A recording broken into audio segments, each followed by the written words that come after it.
Today was Josie's engagement party. I pulled out the silver gray dress I'd pressed the night before from the walk-in closet. As I got dressed, I mentally ran through my checklist. Ring, contract, card. Nothing could be forgotten. In the kitchen, as the kettle warmed on the stove, I instinctively opened the black velvet box resting on the dining table. Inside, the emerald ring lay quietly. It was my mother's wedding ring, passed down to me. I wore it into marriage and years later took it off as I walked out. For decades I've kept it nestled in that silk-lined box, never one to show it lightly. I wanted Josie to have it, today. Alongside it I'd prepared the property documents. A 2-bedroom condo near the water in Santa Monica, the balcony offering a glimpse of the ocean. I thought it made a fine engagement gift. Even if, truth be told, I'd never taken to Jasper. I first met him at Josie's birthday dinner. That night he was well-dressed, overly polite, flashing too many smiles. He said he worked at a high-end bar and something about the way he talked about his connected clientele rubbed me the wrong way. I didn't care for the slippery kind of respect he tried to show me either. But Josie, when she looked at him, she lit up. She smiled in that way that softened her whole face, rested her head on his shoulder like the world couldn't touch her. It stunned me into silence. She looked just like I did when I fell in love for the first time. That scared me. But it also shut me up. What was I supposed to say? She was 28, grown. Any protest would only drive her further away. I hadn't asked much of her over the years. I wanted to give her freedom and, if I'm honest, to make up for not being around enough when she was little. We divorced when she was 12. After that, I became the only adult she could truly count on. I juggled a growing career while learning to be a reliable mom. I picked her up from school, went to every parent-teacher meeting, taught her to ride a bike, made chicken soup when she caught a cold. I organized our life into something steady, something safe, so she wouldn't feel the hole her father left behind. She used to say, "Mom, you're amazing. I never worry about anything." I just smile and pat her head. I never told her I lost sleep worrying all the time. But lately she's been different. Less easy to read. I remember the day she told me she wanted a slightly more formal engagement party. I even offered to cover the cost. She laughed and said thank you, then teased, "Mom, you're always so eager." I know she was joking. But that word, eager, caught me off guard. So today, when I packed the ring and the condo paperwork into my bag, I felt a small tremor of unease. Not regret. Just that familiar tension of knowing you've done everything right, and still fearing something might go wrong. I stepped into the study and checked the property documents again. Josie's name was already written in. Jasper's was still blank. I figured if she looked me in the eye and said, "He's the one I want to spend my life with," then I'd sign without a second thought. This wasn't blind approval. I just wanted to be her foundation when she took this leap. I finished getting dressed. Same silver gray gown, elegant but understated, nothing to pull attention from her, yet respectable enough for the occasion. I spritzed on a bit of perfume and looked at myself in the mirror. There were lines at the corners of my eyes now, but something gentler in the curve of my mouth. I picked up my purse. Inside was the ring, the contract, a handwritten card, and a small gift I'd picked out just for the two of them. The 3-inch heels by the door wobbled slightly when I stepped into them. So I wore them. Today was her big day. I had to show up as her mother, and as someone who belonged in the front row. Before heading downstairs, I grabbed the old photo stuck to the fridge door. It was a handprint Josie made when she was 7, with the words, "Thankful for Mom," scribbled in crooked letters. I wasn't sure if she even remembered it, but I did. I slid it gently into the innermost pocket of my purse, tucked beneath the velvet ring box. The moment I turned the key in the ignition, an odd feeling came over me. Like a breeze stirring the air, chill-less but unsettling. Like tears welling up, not from sadness but something heavier. I told myself, she will be happy. She'll understand the meaning behind all this, even if she can't find the words for it today. As the car pulled out of the driveway, I didn't look back at the house. I was already focused on arriving early, checking the setup, saying my hellos, and standing behind her when she needed me. Just like I had for the past 2 decades and change. I arrived half an hour early. The venue was already being set up. From the parking lot, I could see a custom banner hung above the entrance. "Josie and Jasper forever begins today." Written in blush gold script that shimmered just enough to make my eyes squint. It was a rented space, the second floor of a wine club with a terrace. Lively, buzzing, already crowded. I stepped in with the small gift box in hand, instantly surrounded by the scent of roses and champagne. Josie stood at the center wearing a blush satin gown. Her hair was swept behind her ears in soft waves, her smile bright and effortless. Seeing her, my first thought was still, how beautiful. More striking than I ever was at her age. She had that modern kind of confidence, the kind that fills a room. I was about to walk up when she was swept into a circle of friends offering toasts, not noticing me. Jasper saw me first and made his way over from the bar. "Mary," he said, arms open like I was royalty. "You look incredible today." I gave him a polite smile. "Hello, Jasper." He reached for my bag, but his fingers paused when they brushed the gift box. "And this is a gift for you both," I said mildly. His brows lifted.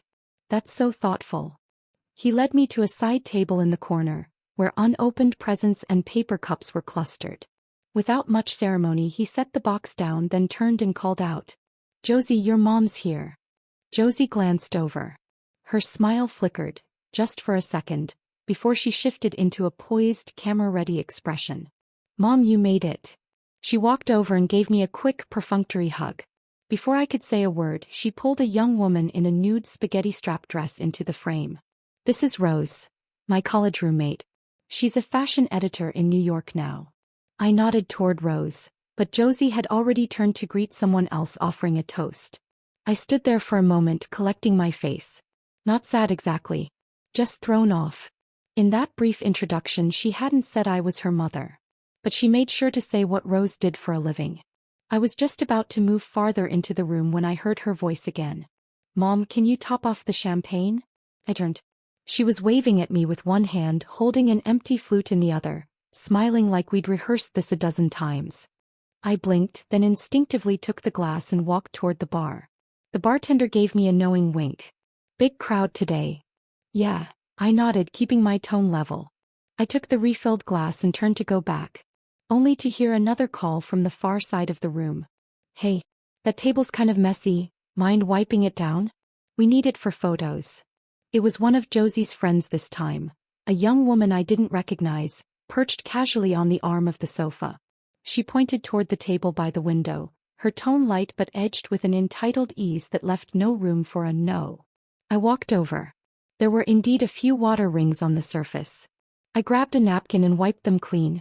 Just as I set it down, someone nearby chuckled and said, "Your daughter's so lucky to have a mom who's this helpful." I gave a polite smile and said nothing.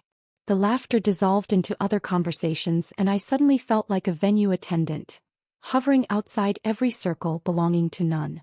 Rose passed by and tossed a comment over her shoulder. Jasper's side really brought a crowd.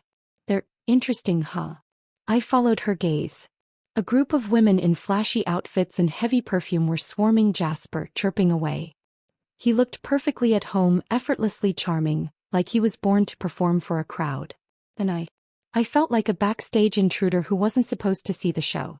Josie came toward me, holding a glass of wine in one hand and a dessert plate in the other. "Mom, the cake's here. Can you set it up somewhere it doesn't block the signature board?" Her tone was breezy, like she was instructing an event volunteer. I took the plate and moved it as directed. Just as I turned to leave, someone stepped close. A distant cousin, her voice lowered. "You're not mad?" I smiled faintly. "It's her day. I don't want to ruin it." She frowned, said nothing, and walked off to get a drink. I stayed there for a moment, resting my hand on the edge of the table, suddenly aware of how cold the tablecloth felt. Josie was laughing loudly nearby. The kind of laugh that felt too perfect, too rehearsed. I knew that laugh. It was the same one I wore when I worked PR. The everything's fine face for the crowd. And then I remembered. The heirloom ring was still in my purse. The property contract too. They were meant to be given to her tonight. But now I hesitated. At first I'd brushed off the little requests. She was probably just flustered, caught up in the chaos of the party. But by 7 p.m. the crowd had grown thicker and those requests had become constant. Careless, thoughtless, and increasingly transparent. I had just finished setting out the cake when someone called out, "Hey Josie, is your mom still around? Could she grab some cocktail napkins?" Josie, champagne flute in hand, smiled from across the room. "She should be, she's great at this stuff." Always knows how to take care of people. Just ask her. She didn't look back. She just said it like I was part of the catering team, as if my role at this event was a given. I didn't move.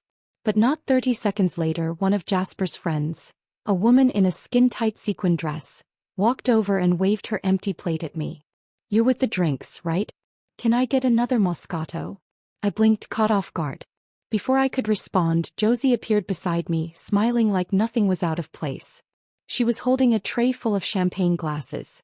"Mom," she said brightly, "these are for Jasper's friends. Can you run them over there? They're kinda stuck in the back corner, too crowded." I took the tray without thinking. The chilled glasses clinked against each other. I remembered the last time I walked like this, 20 years ago at a product launch I organized. Only then I wore a tailored suit. I was the host, not the help. She didn't even register my silence. She just laughed and added, "You've always had steadier hands than me, don't spill." People laughed. I couldn't tell who started it, but the laughter was the kind that sounded light. Too light. The kind that sits on top of a soft insult and calls it affection. I carried the tray through the crowd toward Jasper's circle. Most of them were his old bar co-workers. Loud, theatrical, thriving on spectacle. One girl, barely 20, took a glass and winked at me. "Your daughter's party is so cool. Even the service staff's high-end." I didn't answer. I just smiled. And I smiled for so long my cheeks began to go numb. On my way back, I caught Rose standing by the window, glancing in my direction. Her expression was awkward, her eyes trying not to meet mine, but failing. I gave her a small nod. One of the only gestures that night that came from somewhere real. I sat down in a nearby chair, hoping to rest for a moment. But almost immediately someone approached, handing me a small stack of plates. "You seem to know how things are run here. Where should the desserts go?" The way she said, "You seem to know," was casual, like I'd been part of the catering team from the start. Before I could respond, a voice cut in. "That's enough." It was my distant cousin stepping out from a corner, looking straight at Josie. "She's her mother. Not the staff." Josie froze. Her smile stiffened, barely catching the pause. "Oh, come on," she laughed, looping her arm through the woman's like it was all a silly misunderstanding. "Don't be so serious. My mom loves helping out at these things. She's amazing at it. She used to plan all my birthday parties herself when I was a kid." She said it lightly, cheerfully. But her eyes never met mine. I felt my fingers tightening around the edge of my purse until my knuckles went white. I knew she didn't mean harm. But it was that unthinking ease, the way she deployed me like a reliable utility. Not a mother. Just a tool that happened to work well. I stood up and said softly, "I need some air." No one stopped me. No one followed. I stepped out onto the second-floor terrace, the wind lifting the hem of my dress. I opened my purse. The black velvet box sat quietly inside, untouched. I took the ring out and held it in my palm. It was cold. Like the night air, sharp enough to sober me. I thought of myself that morning. Choosing the right dress, triple-checking the documents, tucking in that card I'd handwritten. "Mom is proud of you." I had always believed that if I just acted warm enough, thoughtful enough, I could become the one person in her life worthy of deep respect. But right there in that moment I saw it clearly. Maybe to her I'd always just been the backup plan. The ever-reliable, always available plan B. I took a deep breath, slipped the ring back into its box and shoved it to the bottom of my purse.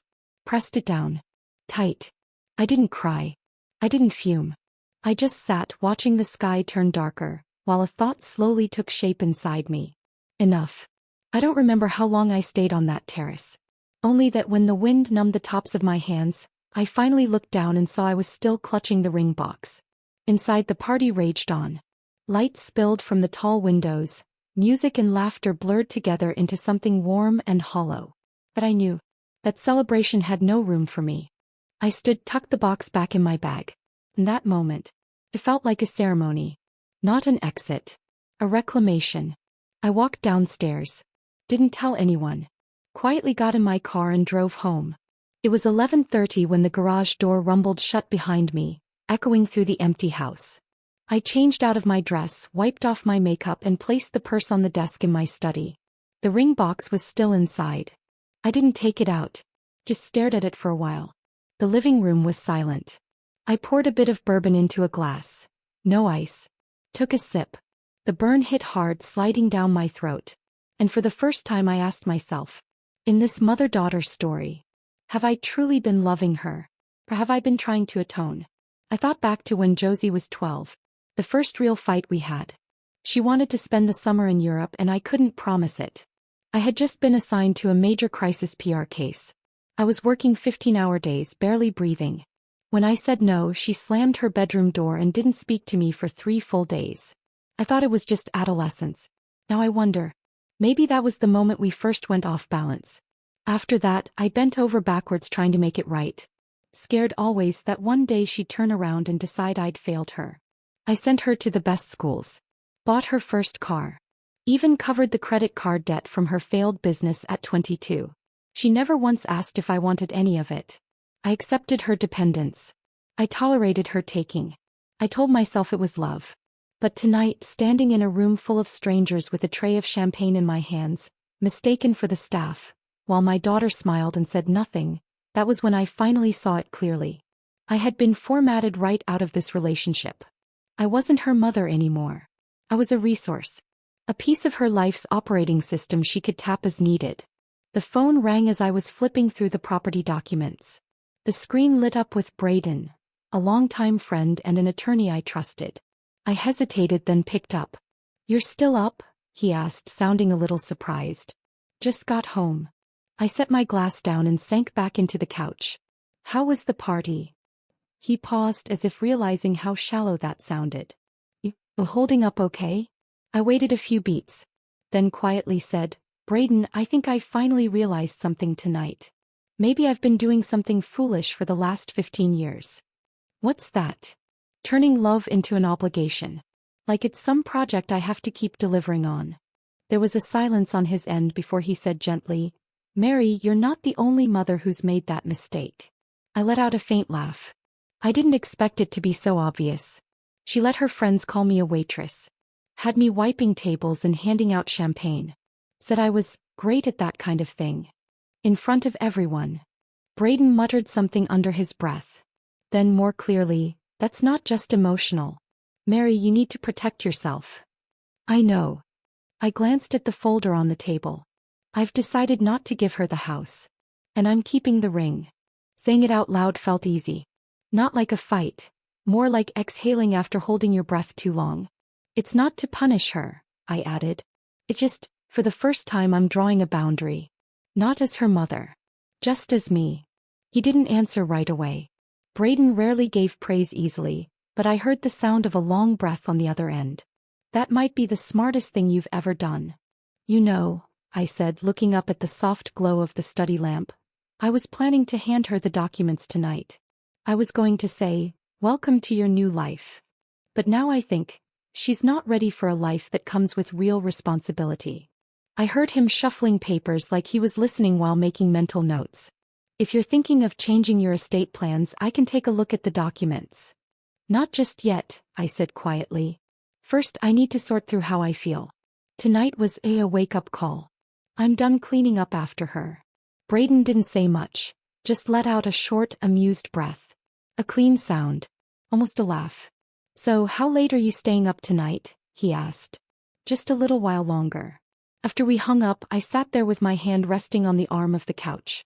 My eyes drifted to the drawer where I'd tucked the card back in. "Mom is proud of you." The words looked different now. Not a lie. But no longer the whole truth either. I wasn't not proud of her. I just finally wanted to be proud of myself too. The next morning, I had just poured my first cup of black coffee when my phone rang. Josie's name lit up the screen. I hesitated for a second, then answered. "Mom," she said immediately, voice edged with irritation. "When did you leave last night?" "Around 8, I replied, calm and even. It was getting crowded. I didn't want to interrupt. There was a pause. Then she cut straight to it. "I didn't see the ring." I took a sip of coffee, sat down at the kitchen island. "I brought it," I said plainly. "But I decided not to give it." She went silent for a beat, then let out a soft, disbelieving laugh. "Why? You said you were ready." I said if everything went well, I would hand it over. I set the mug down. "What I saw last night didn't feel right." "You mean the champagne thing?" Her voice rose, defensive. "You know that was just chaos.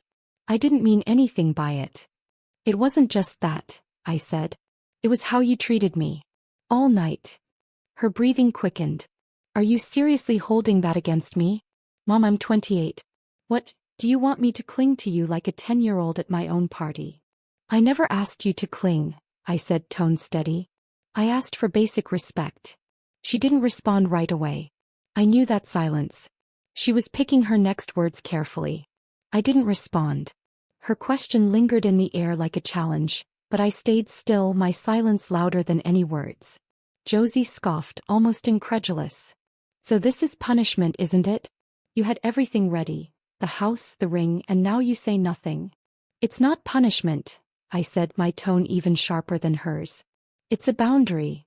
I looked her straight in the eye. I've spent too many years forgetting where I end and you begin. She let out a bitter laugh. So now you're going through some self-discovery phase? You do realize Jasper and I already talked to the realtor, right? We were just waiting for you to say yes. I know. My voice wasn't loud, but it cut clean. I won't be saying yes anymore. Her composure cracked. You promised me. You said I could have the ring. You said it. And I said that only if it still felt right. The silence on the other end was sudden and heavy. Then she said coldly, then maybe it's time we redefine what we are to each other. Maybe we should have done that a long time ago, I replied. She hung up. I didn't put the phone down right away. I just stared at the black screen. My hand didn't tremble. My pulse didn't race. If anything, a strange calm was rising, quiet and certain. 10 minutes later, a new text came in. Josie, Jasper wants to talk. We'll come by at 7. I didn't answer. At 7:05, the doorbell rang. I was already seated on the living room sofa. There were 3 empty glasses on the coffee table. No tea, no pretense. Tonight I wasn't offering comfort. The door opened. Josie stepped in first, her smile even stiffer than the night before. Like nothing had happened that morning. Hi, Mom, she said, placing her purse down. Jasper has something he'd like to ask. Jasper followed, every bit the polished professional. Tailored suit, polished shoes, slicked back hair. He sat down, folded his hands over his knees, wearing that "we're here to discuss important matters" face that almost made me laugh. Mary, he began, voice low and serious, eyes trying too hard to look sincere. We understand you were upset last night. Really, we do. But we hope you'll think about this from a long-term perspective. I stared at him, expression blank. He went on, about the house. We've already spoken to an agent, even lined up a contractor for the remodel. If you pull out now, it puts us in a very difficult position. Josie chimed in, her tone sharper. You know the market's rising. We were counting on closing this month. I finally spoke. You don't have a house problem. You have an entitlement problem. You both walked in assuming the house was already yours. Like I was just the ATM to get it all moving. Josie's eyes narrowed. You've always said you just wanted me to be happy. Well, I am happy now. I found someone I want to build a life with. And just when it matters most, you back out. Do you know we already told the agent you'd cover the down payment? Her voice tightened. You're pulling out over a few jokes? You're really doing this? I answered quietly, it's not about the jokes. Her face darkened. She laughed, sharp and humorless. So that's your definition of respect? You want me to stand in front of everyone and announce, oops, my mom changed her mind? Jasper jumped in. This wasn't us asking for something new. We were just following the plan you laid out. The plan, I said, was made when I still felt like I was being treated like your mother. Not your asset manager. I turned to Josie. She gave me a look full of contempt. Respect? You think you respected me growing up? You were always working, late nights, never home. When it stormed and the power went out, I'd be under the covers scared out of my mind. Where were you then? Her voice rose with every word. And now what? You've discovered boundaries? You think it makes you some hero? You really believe holding back gifts is going to teach me some profound lesson? Then came the explosion. You always wave that "I'm your mother" card around like it's worth something. Well, guess what? It's not. I inhaled slowly, holding down the ache in my chest. I'm not asking for an apology. I'm simply choosing to stop supporting someone who uses my love to diminish me. She slapped her palm against the armrest. Great. So what, you want to see what happens now? Where are we supposed to live? And what? Are you taking the ring back too? I said nothing. Josie let out a laugh through clenched teeth. Don't you think this is cruel? You're pulling everything just because I didn't perform some public version of being the perfect daughter. Jasper glanced at me, his tone calmer than hers, but colder, more calculating. Mary, this isn't a threat. But you have to understand. Everything from the wedding timeline to the mortgage arrangements is already in motion. If you back out now, it creates a lot of pressure for everyone involved. He leaned forward slightly. Are you sure you want to be the one who ruined everything? I stood up. My voice was soft, but every word landed with weight. If your definition of family support is that it must be delivered on demand, or else it's sabotage, then yes, I'm backing out. Josie's eyes were red-rimmed now. She gritted her teeth. You'll regret this, Mom. I swear you will. I met her gaze, my voice calm, still as a winter lake. I've regretted plenty already, mostly the times I waited too long to say no. She stood abruptly as if I'd slapped her. So you're really taking it all back? I nodded, rising to meet her. Yes. I've made my decision. Jasper placed a hand on her shoulder and leaned in to whisper something. I couldn't hear it, but his body language was clear. He was trying to get her to back off, to stay composed. I had no intention of saying more. In that moment, I no longer needed their understanding. And I finally saw the truth. Some relationships start off imbalanced. And the mistake is thinking they can be held up by just one person forever. They left soon after. When the door shut behind them, I returned to the sofa. The 3 glasses on the coffee table sat untouched. I picked up Josie's and poured the water down the sink. I don't know exactly what time they left. But I could picture it clearly.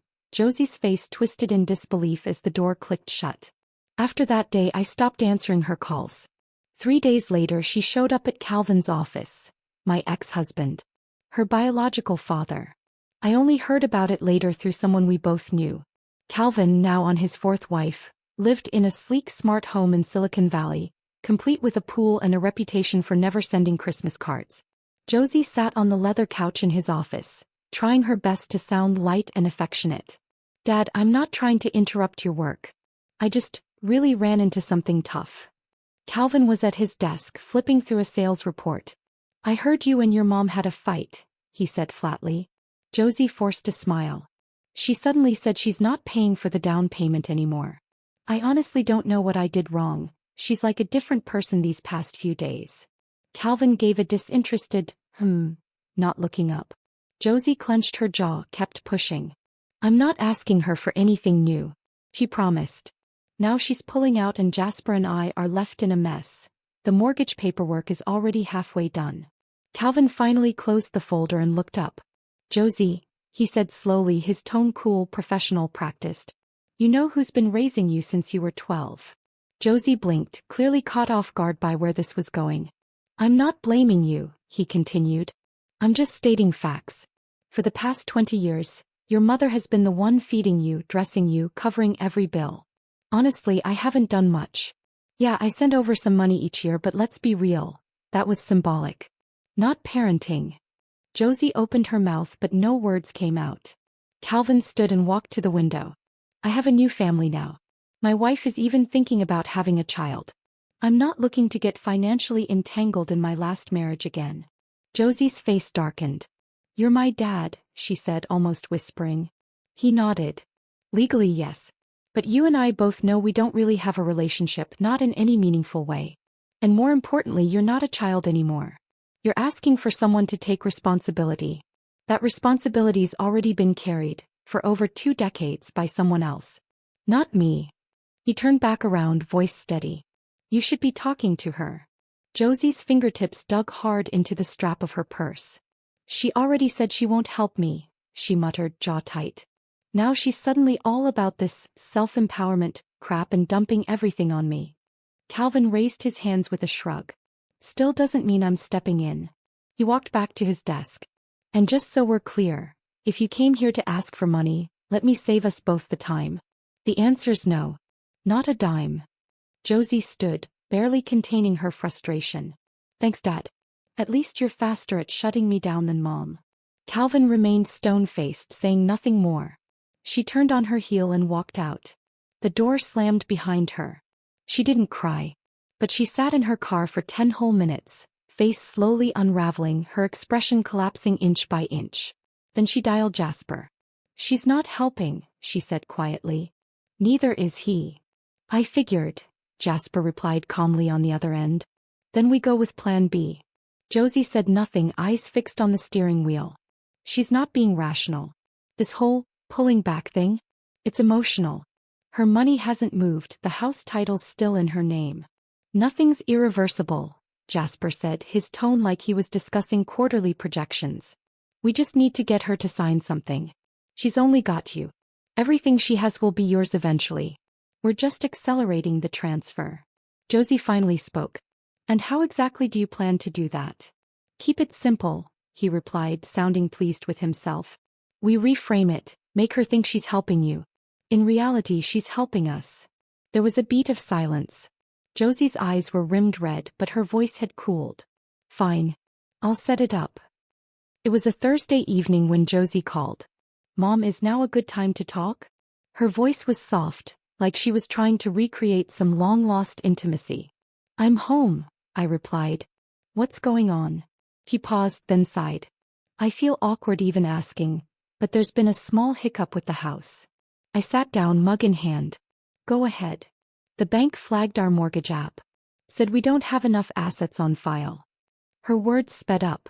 "At first they said your down payment would be enough, but since you changed your mind, and we totally respect that, the bank's now requiring a guarantor." I didn't say anything. Josie pressed on. "I get that you probably don't want to be bothered by us lately. I can feel that. But this is just a formality, Mom. Just a signature on a guarantor form. The loan gets approved and we handle it from there. No impact on you." "So, you want me to co-sign your mortgage?" I said it plainly. "Yes, but it's just on paper," she rushed to add. "It won't affect your credit, your finances.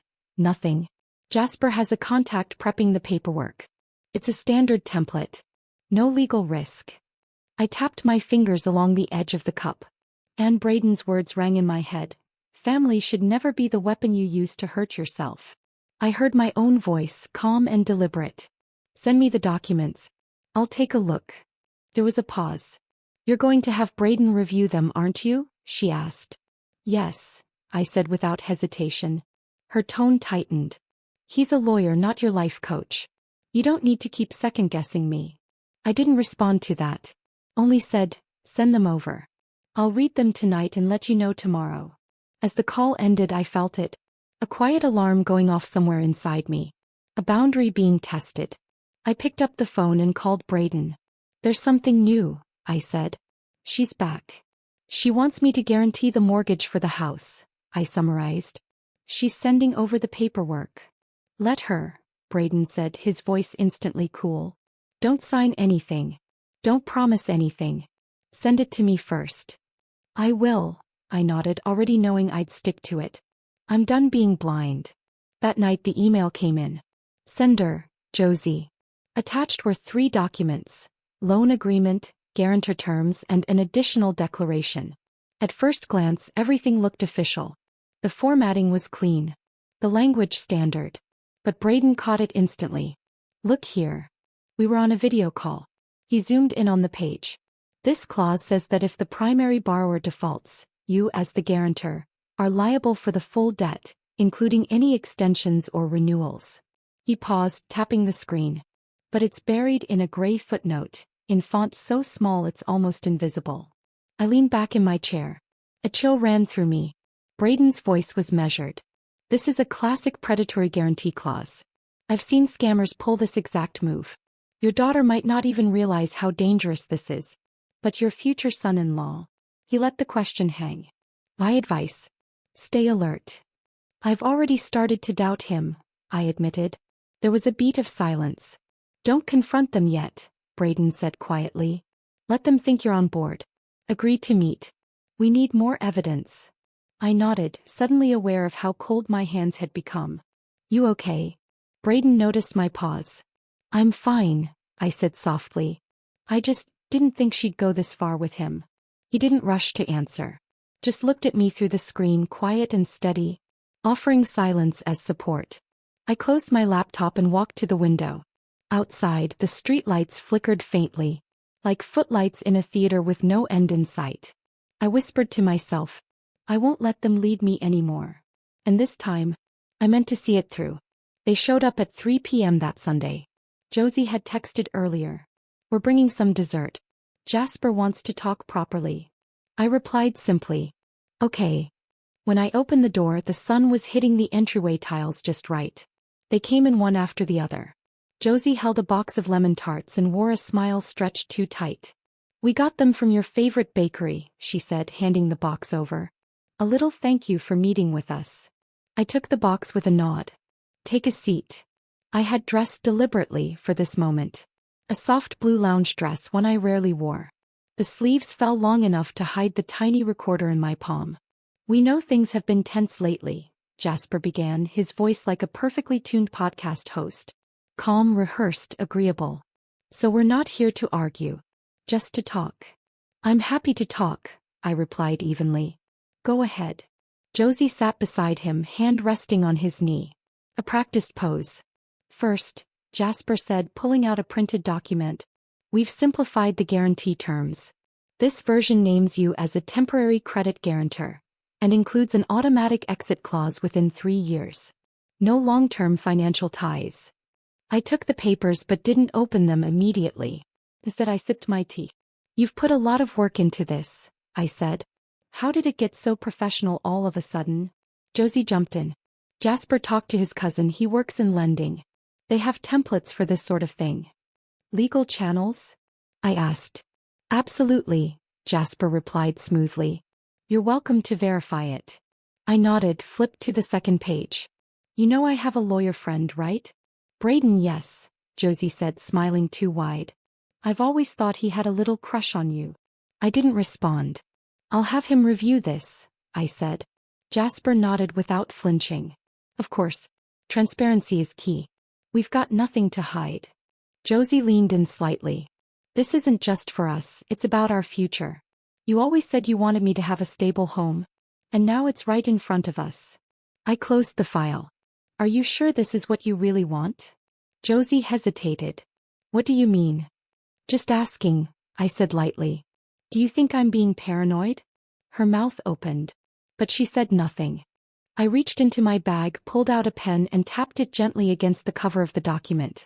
You know, I said, voice soft but deliberate, in all my years I didn't write the most PR pitches or ad copy, I wrote contract reviews. I looked up at them, my expression calm. I've seen the prettiest words hide the ugliest intentions. Jasper smiled, still composed. Well, you won't find any of those intentions in our file. I hope not, I replied, sliding the papers into a folder. I'll have Braden go through it tonight. If everything checks out, I'll sign. Josie exhaled slowly, like she'd been holding her breath. They didn't linger. By just after 4 they were on their way out. I walked them to the door. Josie looked back at me once, her expression layered. Part relief, part watchfulness. When the door closed, I set the folder on the coffee table and picked up my phone. The red dot blinked on the screen. Recording, still running. I saved the file and forwarded it to Braden. Less than a minute later, his reply arrived. This version's more sophisticated. They removed some of the risk language, but hid a critical declaration page in the appendices. You did great. I leaned back into the sofa and closed my eyes. The recording, the verbal promises, the documents, their insistence. All of it was now part of a chain. Not just legal evidence, but proof of how far they were willing to go. Sunlight crept through the curtains, resting quietly on my fingers. These were the same hands that had cooked for her, written tuition checks, signed every card. No. They had just documented her choices. With unwavering clarity. I didn't cry. I didn't feel anger. What I felt was a level of awareness I'd never known before. The next morning, Braden texted. We need to meet in person. That afternoon we sat down together. He didn't say much. He simply handed me a printed summary, several key clauses marked in red. I didn't have many questions. He'd already seen what I needed to see. The rest I had to confront myself. Josie called soon after. Her voice carried more urgency this time. Mom, did you go through the papers? Are you ready to sign? We're out of time. I said only, come by tomorrow. 3 o'clock. We'll talk in person. She hesitated. Then, fine. At exactly 3 the next afternoon, the doorbell rang. Josie and Jasper walked in. No desserts this time. No friendly masks. Josie hadn't even bothered with full makeup, just a few hasty strokes near her eyes. She looked like someone who hadn't slept. They sat down on the couch. I placed Braden's marked-up document in the center of the coffee table. I've read it, I said. Josie's expression twitched. She tried to hold her composure. So, when do you plan to sign? I looked at her straight and steady. I'm not signing. Her face fell instantly. Jasper raised an eyebrow, leaning back in his seat. Mary, I don't understand. We had this all worked out. This is just a formal guarantee. Then why the buried clauses? I interrupted, my tone even. Why the financial access language hidden in the fine print? My words dropped one by one, solid and final. Josie opened her mouth, but I raised a hand. You know what's in that file, Josie. Better than I do.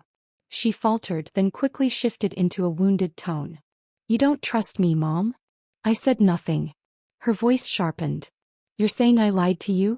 That asking my mother for help is the same as manipulating her? I met her eyes. Measured calm. If you knew that signing this could put all my assets at risk, then yes, that's exactly what it is. Josie shot up from the couch. Her eyes shimmered. You have no idea what you're doing. You're destroying what little trust we have left. Jasper finally spoke, his voice still pretending to be calm. I think this conversation has reached its end. If you don't want to cooperate, fine. But don't treat us like criminals. I slowly opened a drawer and pulled out a printed transcript and a small voice recorder. This is a complete recording and transcription of everything you said during your last visit, I said, placing them on the table. Braden has already filed a record. Josie's eyes locked on the recorder. Her lips began to tremble. You recorded us? She asked, her voice tightening. You recorded me? Of course, I said, steady as stone. You came into my home with a contract trap. Did you really think I'd just sign like I used to and stay quiet? Josie looked down, biting her lip. Her fingernails dug into the flesh of her palm. Jasper stood up, finally showing his irritation. Is this supposed to be a threat? No, I said, standing with him, my posture unwavering. This is me protecting myself. I looked down at them both. You can go now. Next time we'll meet in a lawyer's office. Josie practically shouted, You're really just giving up on me like this? You think I'd hurt you? What, am I your dog now? Just something you fed and raised and now want to put down. I inhaled deeply, keeping my tone calm. You're not a dog. You're my daughter. But you're also an adult. And adults are responsible for their choices. Her eyes glistened. Her lips trembled again, but this time she said nothing. She turned and walked out so quickly it looked like she was running from something. Jasper didn't follow immediately. He stood at the door, jaw tight. Then he said coldly, We have legal counsel too. Are you really ready to drag this to court? I met his stare. I'm ready. The door closed. Silence filled the house. I sat back down on the couch and took a deep breath. I wasn't waiting for apologies anymore. I wasn't trying to end this gracefully. I was drawing a line. For the first time in my life, a line that wasn't about her, but about me. Sometimes the thing you have to let go of isn't the child. It's the version of yourself that keeps forgiving them. I sat in Braden's office as he sorted the documents into a thick legal file. The tea I'd brought him had long gone cold. His screen was still open, the audio file from my conversation with Josie paused at 27 minutes and 12 seconds. This part is key, Braden said, removing his glasses and tapping the transcript with his pen. She admits the document was meant for your signature, and when you raised concerns she tried to override you by invoking family trust. That shows intent to defraud. I nodded silently. Are you really prepared? He asked. This time there was less of his usual detachment, more caution in his voice. Yes. Mary, this isn't a family disagreement anymore. Once we submit the fraud claim, this becomes a formal legal case. Your daughter will be named as one of the defendants. I looked up and answered evenly. Do you think she holds no responsibility? He paused, then shook his head. She absolutely does. But I want you to understand, this won't stay private. Then let it be public. He nodded, sealing the envelope with the preliminary notice of fraudulent intent. I'll send this to the DA's office tonight. They'll notify the opposing counsel tomorrow. Within 3 days they'll have to respond, either accept pretrial mediation or prepare to defend in court. I closed my eyes for a moment. Thank you, Braden. He slid his glasses back on, tone reverting to the clipped professionalism I knew. Don't thank me. They forced your hand. Rain had started falling by the time I drove home. I didn't rush inside. I stayed in the car just watching the raindrops trail down the windshield. My phone lit up. From Josie. Subject: we need to talk before you do something stupid. The message read: I don't know what you think you're doing, but if you believe you can control me like this, you're wrong. I looked at it, then tapped delete. A second email arrived moments later. This one was different. Contradictory. Mom, please. Can we just talk once more? I don't want things to end like this. I didn't respond. That night, for the first time in years, I slept a full 7 hours. The next morning, Braden called. We received a response from opposing counsel. Jasper's retained a civil contract firm. Josie hasn't filed a power of attorney yet. Avoiding it? I asked. Or she's starting to realize just how badly her fiancé has played her. I nodded slowly. When do we begin the first round of submissions? Tonight, Braden said. I'll file the full package with the court. Your recordings, the call transcripts, contract comparison sheets, and the certified documents from the bank.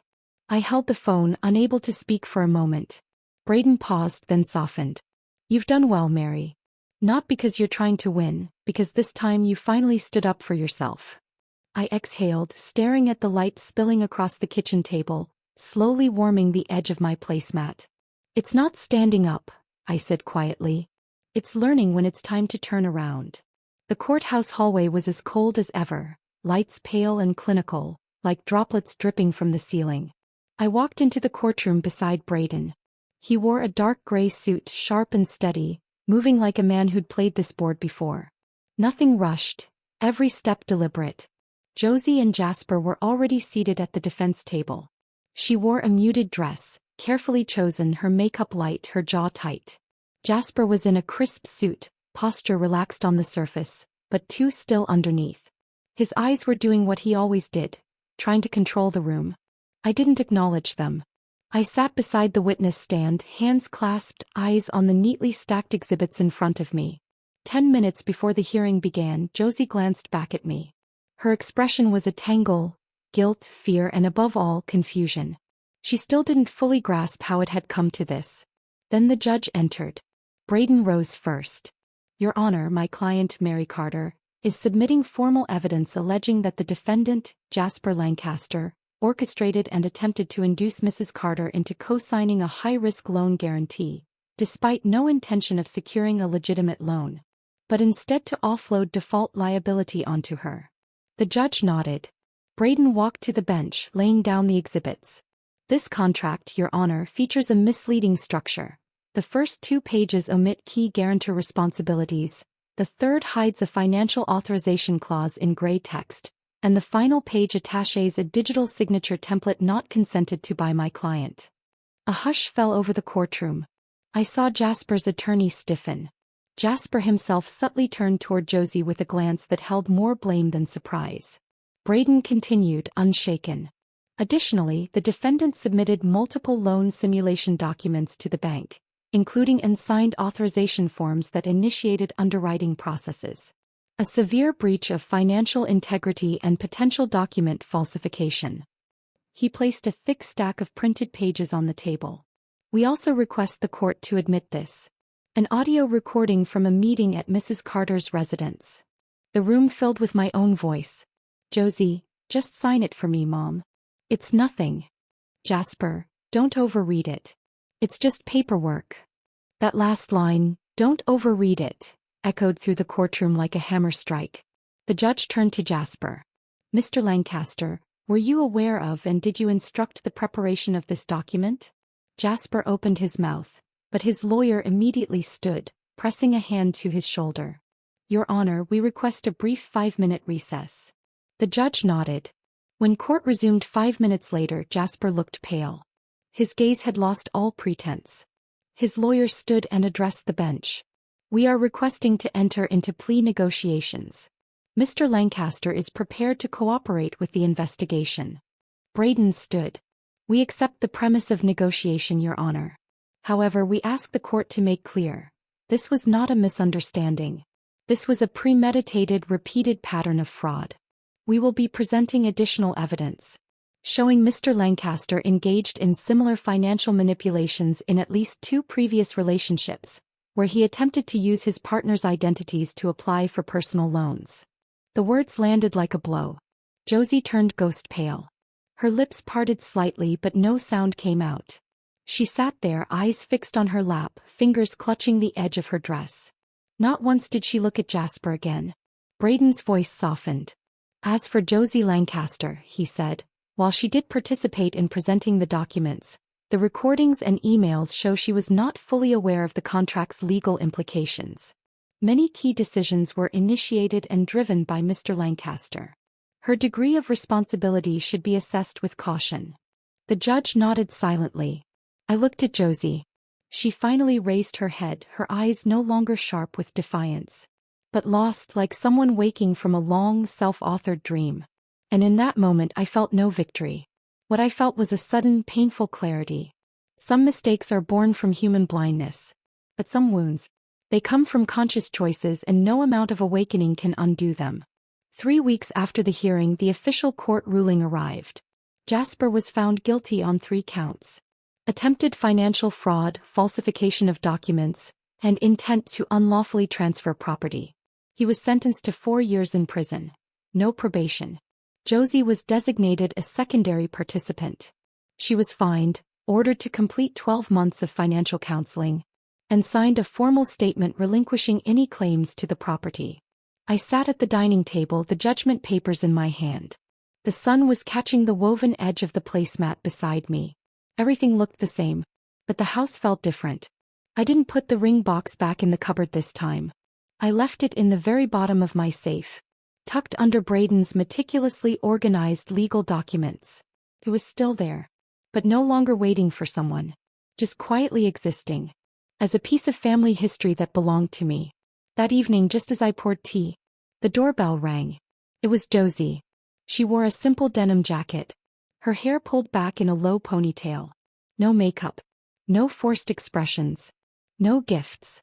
"Can I come in?" she asked quietly. I nodded and stepped aside.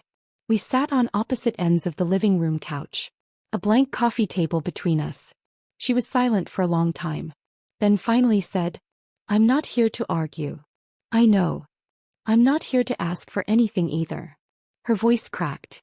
I need to know. Do you still love me?" I looked into her eyes. Those same eyes that once stared up at me while drawing rainbows on the back of my hand. Now filled with pain, confusion, and something else. A flicker of shame. "I will always love you, Josie," I said. "But I won't keep cleaning up after you. That's not love." She bit her lip, eyes watering. "When you shut me out like that, I thought you were cutting me off for good." "I wasn't cutting you off," I said gently. "I was handing you back to yourself. Not as a child to protect, but as a woman who needs to stand on her own." She dropped her gaze, fingers rubbing at the denim on her knee.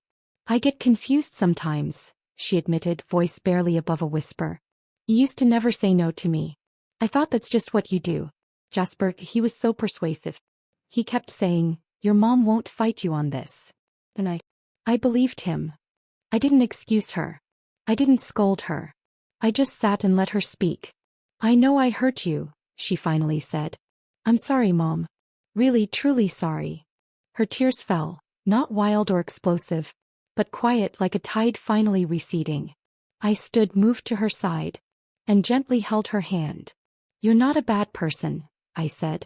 "But you do have to learn the difference between love and taking." She nodded slowly, then hesitantly.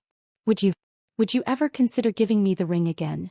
I paused, then said, "It's still here, but it'll wait until you're ready to carry what it means." That made her cry harder. Not out of guilt, but release. Like she'd set down a weight she didn't even know she'd been carrying. She didn't stay long, just sat with me like a daughter. Had some tea, then left. As the door closed behind her, I felt no ache, only lightness. Before she left, she'd whispered, "The engagement's off." I told him it's over. And for the first time in decades, I felt free. Not from her, but from the version of myself who only lived for her. A few months later, I joined Braden's community legal group, helping seniors understand their financial rights. I didn't talk about emotion. I talked about structure, boundaries, safety. I also started volunteering twice a week at the downtown library, helping catalog loans, restocking shelves. Life didn't change with fireworks. It just got quieter. And more mine. One day I got a postcard in the mail. From Josie. It was a photo taken during a financial literacy seminar. On the back in her handwriting it said, "I'm learning. If you're still watching, I want you to know." I slipped the card into a novel I'd never finished. I don't know if she'll become the woman I always hoped she'd be. But I do know this. I'm no longer the mother who waits, who begs, who erases herself for love. I walked into my bedroom, unlocked the safe, and took out the ring box. It was still there. I smiled and closed it gently. Some things aren't meant to be given away. Just because you love someone, they should be kept. Until you love yourself enough to choose whether or not to give them at all.